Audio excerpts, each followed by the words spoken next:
Coming Home, the story of Asiyah. I'm Arbecturian. Today was the greatest day of my life. After we left the Met, Asiyah and I grabbed a bite at Pommes Frites. Turns out, Asiyah loves French fries as much as I do. It turns out Asiyah and I have many things in common.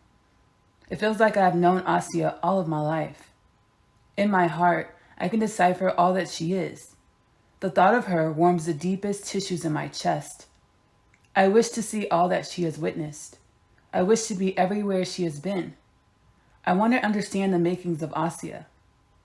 My only motive for these wishes and desires is to be able to grasp how to make Asiyah the happiest she has ever been. My heart palpitates with just the thought of her. I want to know Asiyah in this life, every part of her. Walking back home from my day with Chase, I can't help but notice the gleam in the sky. A glimmer that has never presented itself until this moment, until this day. We haven't known each other long, but it is as if we have been in each other's presence every day of our lives. The way we know each other is unlike any knowing I have had before. Without words, Chase and I communicate much more than words can convey. I get lost in Chase's eyes, and they remind me of distinct times and lives we've experienced together. I wonder if Chase knows the many lives in which wherever I went, his soul followed.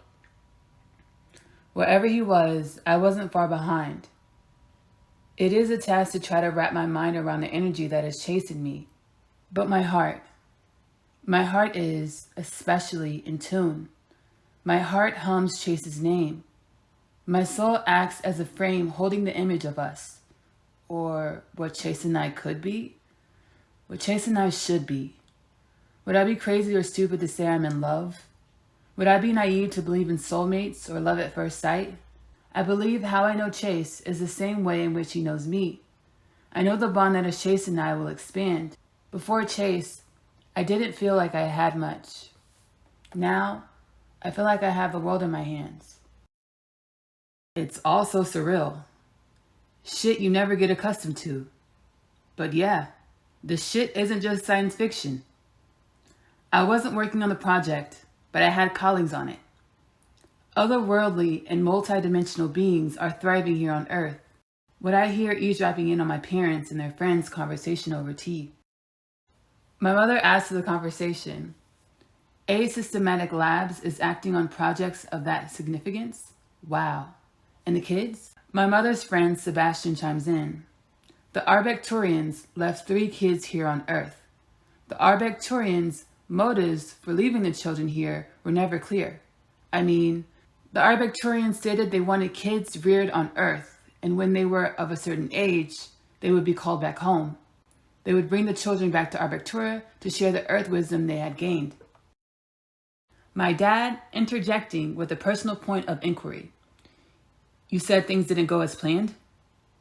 Sebastian eagerly answers my dad. 2 years and 6 months into the program, the lab lost contact with Arbectura. Something about the frequency of the planet no longer being primed for the contact between the worlds? My mom, understandably, has questions of her own. The Arbecturians had to foresee the loss of communication taking place. Didn't you state they are a more evolved human species? Didn't you say they possess abilities of telepathy and foresight? Yes, but energies changed, Sebastian answers. Foresight is reading energies, and energies change. They didn't account for, no one accounted for what's going on in between worlds. My mother unknowingly reveals to me what I have to tell my best friend. Oh, Asiyah, the kid only ever just wants to feel like she belongs somewhere, to something. I understand now why she feels so alone. Yeah, we do what we can to make her feel like she belongs, my dad responds. My phone rings. It's Alexi. She's calling, which is strange. Who does voice calling anymore? I answer Alexi's call. Hey, Alexi, what's up? I have something to tell you. Something to tell me. You might want to sit down for this. Alexi delivers the news to me that has thrown my body further away from me realizing the truth of who I am. Or am I closer? I always knew I was a complex individual, Without even exploring the depths in which I consist of, I innately knew you would need a rather large air tank to fulfill the journey to the bottom of the body of water that is me. I have found a love that is yet to evade me in lifetimes past. This love has returned to me after a life of me being deprived of warmth in my heart. But how could this be? If what Asiyah is saying is true, how could Chase ever love something like me? The energies of not knowing and knowing, I can't distinguish the difference between the two. I'm sure of Chase and me. How can I be so sure when I don't even know myself? I'm supposed to trust myself, but I don't. How could I have known? I should have known. Lies. I have been fed lies all of my life. Now more than ever, I have a hunger for my truth. Asiyah has just revealed to me what her parents learned over tea in their living room. I'm a freak.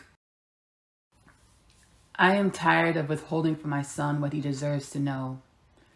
It is time to tell him. This I realize. The truth was too much for my wife to endure. I'm not sure how the truth will affect my son. I'm not certain how the truth will affect Chase. These words, my dad spoke to himself within the privacy of his consciousness. Dad, what was too much for Mom to endure? Chase asked his dad as he revealed his presence, in which he was sheltering behind the doorway of his father's home office. What? Wait, son, you... I have been able to read the energies of people's thoughts for some time. When were you going to tell me, son? I don't know, Dad. You share your day with your lab and your work. You've never made time for me. I know I work most of the time, son, but this home and your education don't fund themselves. I understand, but there's been so much that I've had to deal with on my own for as long as I can remember. I am sorry, son. You should have told me. How long have you had your telepathic abilities? My dad's lack of astonishment at me being able to read minds leads me to believe this confession isn't much of a revelation to him. Son, sit down. I need to tell you the truth.